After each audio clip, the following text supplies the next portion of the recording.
Vedeli ste, že Travis Scott vytvoril tenisku, ktorá vyzerá, ako keby ste ju zošili z viacerých pracovných košiel a na vrch tkaničiek nám dal kryt s mosadzovým zipsom?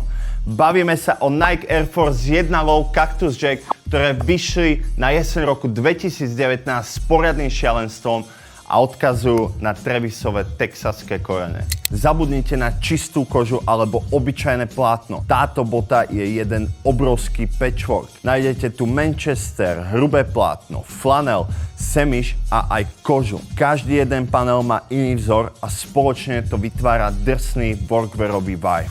Úplne najviac bije do očí odopinateľný látkový kryt s masívnym mosadzovým zipsom, ktorý prekrýva tkaničky. Okrem toho na bote nájdete popruhy, zlatý cvok na pete a rozhádzané nápisy Cactus Jack.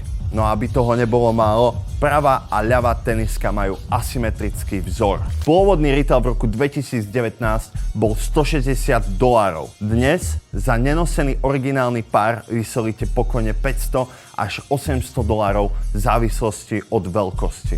Chceš tento texaský grail vidieť na vlastné oči? Neváhaj a stav sa u nás na Havelskej 6 v Spajku.